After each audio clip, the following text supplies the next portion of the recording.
जनाब सदर, आउं हिन ऐवान जे साम्हूं ही ठहराउ पेश करण लाइ उथियो आहियां।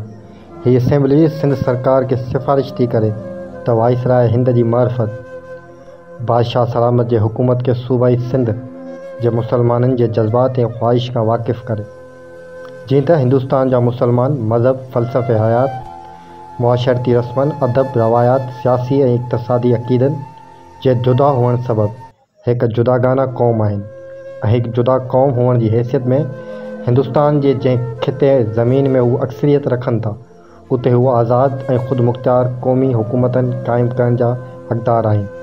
तंहिं करे सूबे सिंध जा मुसलमान पुरज़ोर तरीक़े पंहिंजी राय जो इज़हार कनि था त खेनि को बि अहिड़ो आइन क़बूल न थींदो जो खेनि हिकु मरकज़ी हुकूमत में ॿी अक्सरियत वारी क़ौम जी मातहत रहण लाइ मजबूर करे, ऐं छाकाणि त मुस्तक़बिल में संदुनि आज़ादाना ज़िंदगी गुज़ारनि ऐं अलहिदा नज़री हयात मुताबिक़ तरक़ी करण लाइ उहो ज़रूरी अमर आहे त खेनि पंहिंजूं क़ौमी हुकूमतूं क़ाइमु करण ॾिनियूं वञनि। तंहिं करे का बि अहिड़ी कोशिश जा खेनि ज़बरदस्ती हिकु मरकज़ी हुकूमत जे मातहत रखंदे सा खेनि क़बूल न आहे, बल्कि अहिड़ी कोशिश लाज़मी तौरु मुल्क में खाना जंगी ऐं ॿियनि ख़ौफ़नाक नतीजनि जी सूरत में नमूदार थींदी। जनाब सदर, आउं इन ठहराउ ज़रिए सिंध जे मुसलमाननि जे एवज़े जी हैसियत में हिंदुस्तान जे 10 करोड़ मुसलमान जे मुतालबा पाकिस्तान खे हिन इज़्ज़त माब ऐवान में पेश करे रहियो आहियां। उहो मुतालबो क़ौमनि जी बुनियादी हक़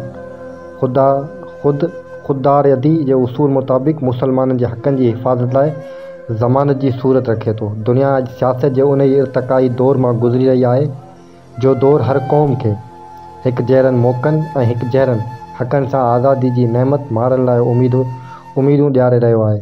उहा आज़ादी जी तमन्ना ई हुई जंहिं हिंदुअनि ऐं मुसलमाननि खे ख़ुलूस दिलि सां जदोजहद करण, तकलीफ़नि सहण ऐं क़ुर्बानीनि ॾियण लाइ आमादा पे कयो आहे। साईं मुंहिंजा, आउं अव्हांखे यकीन थो ॾियारियां त मुसलमान क़ौम जंहिं अंग्रेज़नि जे अचण खां अॻु हिंदुस्तान में 800 वेरिया हुकूमत कई हुई, तिन खे संदुनि नफ़सियाती साख़्त, क़ौमी किरदार ऐं रवायात मूजिबि हिंदुस्तान जी आज़ादी लाइ एतिरी ख़्वाहिश ऐं जज़्बो पई रहियो आहे जहिड़ो ॿियनि हिंदुस्तानियुनि जे रहाकुनि खे रहियो आहे। पाकिस्तान जे घर मुसलमाननि जी हिकु जुदा क़ौम हुअण जी बुनियाद ते कई वञे थी। बरे सग़ीर हिंदुस्तान जाग्राफ़िया तरह हिकु मुकमल शुमार नथो करे सघिजे। हिंदुस्तान जी जाग्राफ़िया वहदत जो अक्सर ज़िक्र कयो वञे थो, लेकिन उनखे हिकु मुल्क सॾण हक़ीक़तनि जे बरअक्स थींदो। इंग्लैंड त छॾियो, जेकॾहिं यूरोप खे उन नुक़्ते निगाहन खां हिकु मुल्क सॾिबो त मिसाल ठहिकी ईंदो, पर यूरोप हींअर ॿ मुख़्तलिफ़ क़ौमनि जो मजमूओ आहे जे अञा गॾिजी फेडरेशन जे दर्जे ते ई पहुची न सघियूं आहिनि। हिते जेकॾहिं गुजरात ऐं सिंध जे सूबनि जा मिसाल वठिबा त हक़ीक़तनि पूरी रोशनी पइजी वेंदी। बावजूदु ॿिन्ही जे सरहदनि मुश्तरक हुअण जे हिकु सूबे मां ॿिए में पहुचण ते 28 कलाक लॻी वञनि था, छाकाणि जो संदुनि विच में हिकु वॾो रिण हाइल आहे। ॿी तरफ़ फ्रांस ऐं जर्मनी जो मिसाल वठिबो त मालूम थींदो फ्रांस मां जर्मनी पहुचण में सिर्फ़ु 5 मिंट लॻंदा।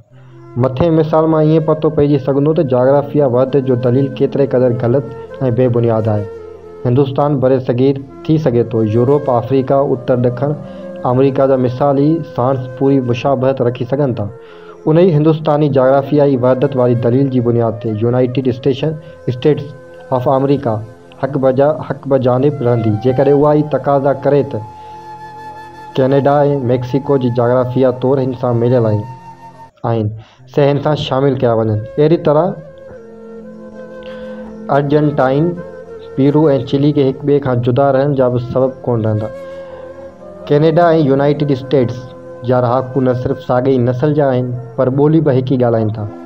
मज़हब हिकु अथनि, लिबास, रस्मूं ऐं रवाज संदुसि साॻिया आहिनि, अदब साॻियूं अथनि ऐं पाण में मिटी माइटी रस्ते गॾिजी सघनि था। जाग्राफ़ियाई तरह पाण हिक ॿिए सां लाॻू ऐं मिलियल आहिनि, लेकिन बावजूदु उन्हनि ॻाल्हियुनि जे कैनेडा पंहिंजी जुदागाना क़ौमी हस्ती क़ाइमु रखियो वेठो आहे।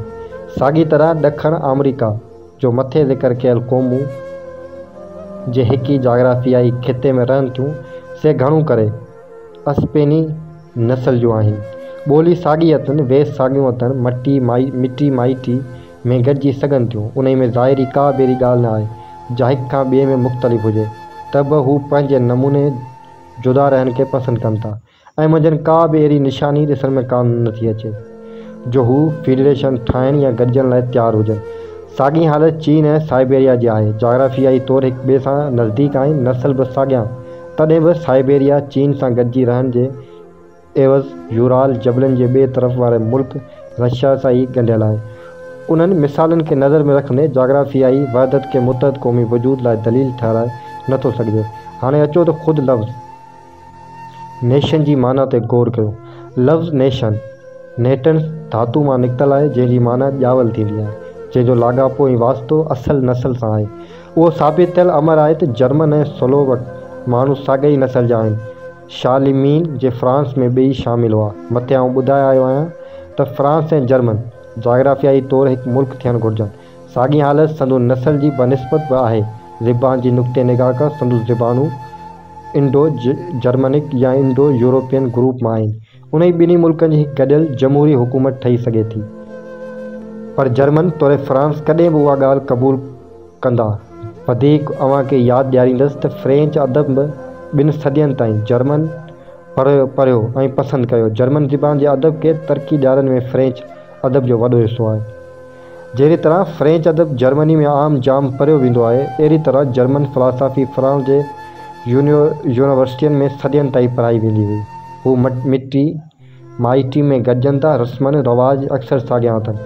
उन ई हूंदे बि जेकॾहिं जमहूरी तरीक़े हुकूमत में उन्हनि खे मिलाइण जी कोशिशि कबी त उनजो लाज़मी नतीजो उहो निकिरंदो त 3 करोड़ फ्रेंचियुनि खे 8 करोड़ जर्मन विरी वेंदा ऐं थोरे वक़्त खां पोइ फ्रेंच जुदा हस्ती विञाए वेंदा। मुमकिन आहे त के माण्हू ही 2 बाहिमी मुख़ालिफ़ क़ौमुनि जो मिसाल ठीकु न सम्झनि त खेनि हॉलैंड, बेल्जियम, स्वीडन, नॉर्वे जो मिसाल यादि ॾियारींदुसि। यूरोप जी तारीख़ सरसरी नज़र दोहराइण सां पतो पइजी सघंदो त जमहूरियत ऐं नेशनलिज़म उनखे इतिहाद ऐं मेलाप तरफ़ छिकण जे एवज़ जुदाई ऐं जुदागाना हस्तियनि क़ाइमु करण तरफ़ पेघेलियो आहे। नेशनल ऐं जमहूरी हुकूमतनि में ज़ोरी जो ॻांढापो का माना ई नथो रखे। सिर्फ़ु बाहिमी समझौते ऐं मुसलसल लाॻापनि जे ज़रिए ई दाइमी इतिहाद क़ाइमु थी सघे थो। नेशनलिज़म जी असर हेठि मुल्कनि में मुआशरती लाॻापा बि पूरी तरह क़ाइमु न थी सघिया आहिनि। हम जिनसियत ऐं हिकु क़ौमियत त अञा परे रही। फितरती क़ानून पटाईंदड़ इंसानी इतिहाद जी तरक़ी मुक़ररु हद खां मथे तेज़ न थी सघंदी, जेकॾहिं उन ई दरमियानी अरसे खे जो क़ौमुनि में मेलाप ऐं समझौते लाइ ज़रूरी आहे मसनूई तरीक़नि सां घटि कबो त फ़ाइदे जे बजाए नुक़सानकार रद्द अमल पैदा कंदो। मेवे खे दरख़्त में पहुचण खां अॻु खटो थियणो पवे थो। जेकॾहिं को माण्हू उनखे क़बूल अज़ वक़्तु मिठो ऐं पक करणु घुरंदो त उहो संदसि फितरी मिठास खे मारे छॾींदो। इख़्तिलाफ़ जेतोणीकि अणवणंदड़ ॻाल्हि आहे, लेकिन तरक़ी जी राह में मुक़ाबले जो हुअणु ज़रूरी सम्झो वञे थो। खुलियल मुक़ाबले खां सवाइ मसनूई इतिहाद जो पैदा करणु क़ौमी ज़िंदगी में जमूद ऐं मौत पैदा करण जे बराबरि थींदो। मथे ज़िक्र कयल जोग्राफिया मुआशरती, इक़्तिसादी, मज़हब ऐं सियासी तौरु हिकु जहिड़नि माण्हुनि जी तारीख़ ते सरसरी नज़र दोहराइण बैदि मालूम थियो त बावजूद नस्ली हम जिनसियत जे बि हू हिकु क़ौमी कालिब में समाइजी न सघिया आहिनि।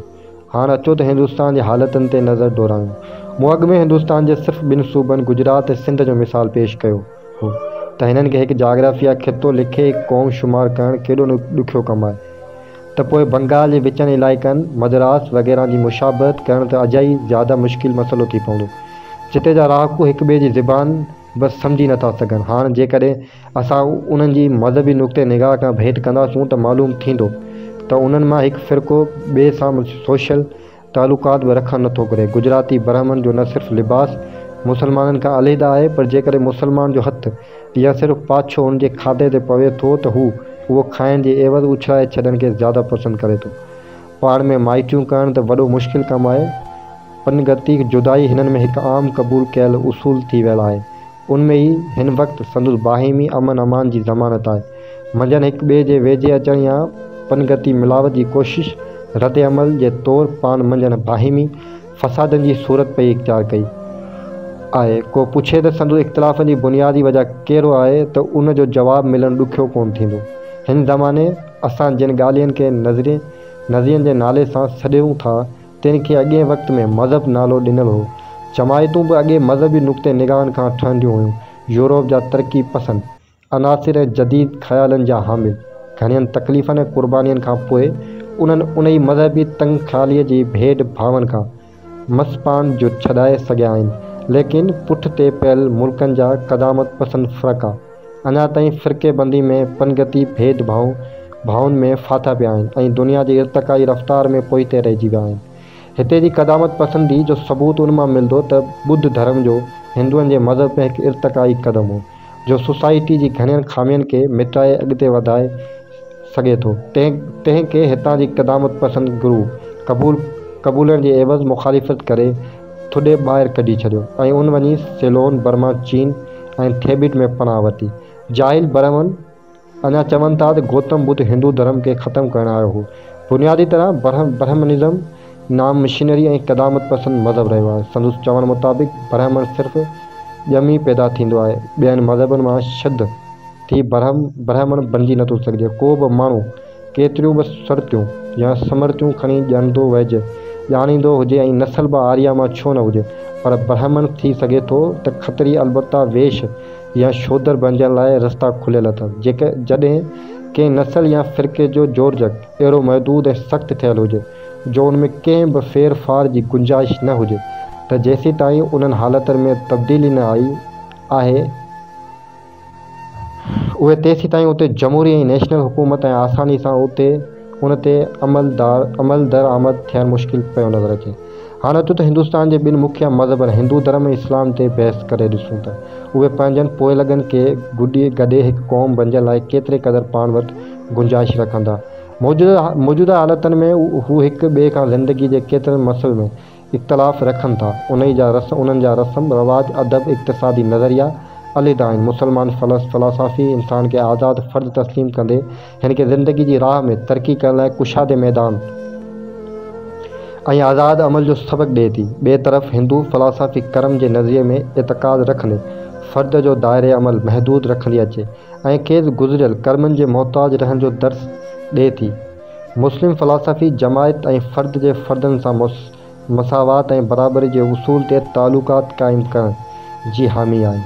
हिंदू फ़लसाफ़ी इंसान ज़ात में मुख़्तलिफ़ इर्तिक़ाई दर्जनि जी हक़ीक़त खे तस्लीम कंदे उन्हनि खे कारोबार ऐं अमल में सहूलियत ख़ातिर चइनि दर्जनि या जातियुनि में विरहाइण खां वधीक करामत सम्झे थी। एतिरे क़दुरु जो भगवत गीता जहिड़ो किताबु लिखे थो त जॾहिं जातियुनि जो फ़र्क़ु ख़तमु थींदा यानी क्लास लेस सोसाइटी ठहंदी त धर्म ख़तमु थी वेंदो।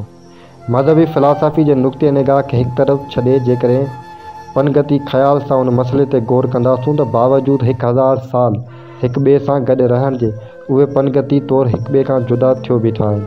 न पाण में मिटी माइटी कनि था न खाइनि पीअनि था। मुसलमान जो पाछो बि अञा किन जे बदन या खाधे खे पलीत करे छॾे। संदसि खाधे जी उहा हालत आहे जो हिकु शइ जी हिकु धर वटि इजाज़त आहे त ॿी धुर वटि मना आहे। उहे इख़्तिलाफ़ संदसि रोज़मर्रा जी ज़िंदगी ते असरु करण खां सवाइ रही नथा सघनि। सो जेसीं ताईं ॿिन्ही मज़हबनि जी अवाम सां मज़हबी कटरपणु घटि न थियो आहे उन वक़्तु ताईं उन्हनि जो गॾिजी हिकु क़ौमी क़ालिब में समाइजणु मुश्किल नज़र पियो अचे। प्रोफेसर रीनान जोनिशिलिज़म जे मौज़ू ते माहिर सम्झियो वञे थो। तंहिंजो चवणु आहे त क़ौमियत हिकु रूहानी ऐं नफ़सियाती जज़्बात ते ॿधल हक़ीक़त थिए थी। हम जिनसियत जो ख़्याल ई मुख़्तलिफ़ फ़र्दनि खे हिक ॿिए जी नज़दीक आणे थो। उहा हम जिनसियत बि धारी तलवार मिसल आहे जेकॾहिं किन खे हक़ीक़तनि जी बुनियाद ते गॾे थी त किन खे हिक ॿिए खां धारियो साबित करे जुदा करे थी। आम तरह अॼुकल्ह ईअं बि चवण में पियो अचे त अवाम लाइ इक़्तिसादी मसइलो बनिस्बत मज़हबी ऐं पनगती नज़रियनि जी ज़्यादा अहमियत रखे थो ऐं उन ई मसइले खे पूरी तरह सुलझाइण सां फ़िरक़े वारा सवाल अज़ ख़ुदि ख़तमु थी वेंदा। लेकिन समाज जे मौजूदा ज़हनी ऐं पनगती पसत हालत में उन ई मसइले जो तुर्त हल नज़र को नथो अचे। जेकॾहिं असांजो आख़िरी मक़सदु हिकु आज़ादी ऐं तरक़ी याफ़्ता मुतहद क़ौम बणाइण जो आहे त उनजो बहितर ज़रियो ही आहे त हिंदू ऐं मुसलमान खे संदुनि अक्सियत वारनि एराज़ियुनि में संदुनि कल्चर फ़लसाफ़ी ऐं रवायत जे मद्देनज़र तरक़ी करण लाइ मुनासिब मौक़ा ऐं सहूलियतूं मिलणु घुरिजनि त पोइ अॻिते हली हू ख़ुशनुमा मरकब जो मजमूओ बणिजी पवंदा, लेकिन को बि आरज़ी ऐं ज़बरदस्ती जो मेरियल इतिहाद न सिर्फ़ खेनि क़बूल पवंदो बल्कि रद्द अमल पैदा करे मंझंदि ज़्यादा इख़्तिलाफ़ पैदा कंदो। मुस्लिम अक्सरियत खे हिंदू सोसाइटी जी तंग ख़्याली सबबि हमेशा ख़तरो लाहक रहे थो त हिंदू अक्सरियत संदसि कल्चर ऐं इक़्तिसादी नशो व नमा लाइ मौक़ा पैदा करे ॾियण में रुकावटूं विझंदी रहंदी। जमहूरियत जी माना अवाम जी हुकूमत आहे, पर उन अवाम जो हमजिन्स हुअणु सभ खां ज़रूरी ॻाल्हि आहे। उन लाइ आज़ादाना तौर ऐं बना ख़ौफ़ ख़तरे जे कमु करण लाइ दरमियाना अरसे जी ज़रूरत आहे। का बि हुकूमत सही माना में अवाम ऐं हुकूमत छॾी न सघिबी जेसीं ताईं उन जी अवाम जूं मर्दाऊं ऐं मक़सद साॻिया न हूंदा। मौजूदा हालतुनि में जॾहिं ॿिन्ही फ़िरक़नि जा इख़्तिलाफ़ एतिरा निमाया आहिनि, तॾहिं जमहूरी हुकूमतनि में हमेशह अक्सरियत जा मुफ़ाद अक़लियत मथां ग़ालिब रहंदा ऐं अक़लियत खे आज़ादाना नशोनुमा जो मौक़ो मिली न सघंदो।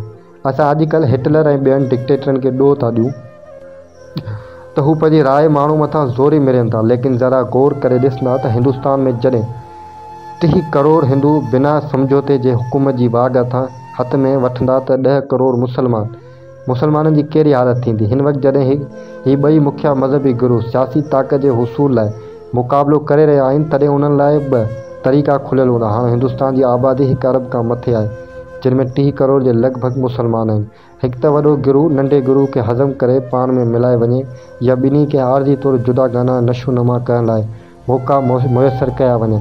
के माण्हू उहे दलील था ॾियनि त मुस्लिम अक्सरियत वारनि सूबनि जा माण्हू इक़्तिसादी तरह पुठिते पियल हुअण सबबि आज़ादी बि तरक़ी करे कीअं सघंदा, लेकिन उहो दलील बि क़ौम पंहिंजी आज़ादी जी राह में रुकावट नथी सम्झे। जा पखी सिर्फ़ दाणे जे ख़ातिर झंगल जी आज़ादी खे छॾे पिंजरे में रहणु क़बूल कंदो? हरगिज़ न। उन वांगुरु का बि क़ौम ॿियनि जे मारियनि ते हर कजी पंहिंजी झोपड़ी ॾाइण लाइ तयारु न थींदी। छा अफ़गानिस्तान पंहिंजी आज़ादी तां दस्तबरदार थी हिंदुस्तान जी ज़रख़ेज़ी मां फ़ाइदे वठणु ख़ातिर उन सां मिली वञण लाइ तयारु थींदो?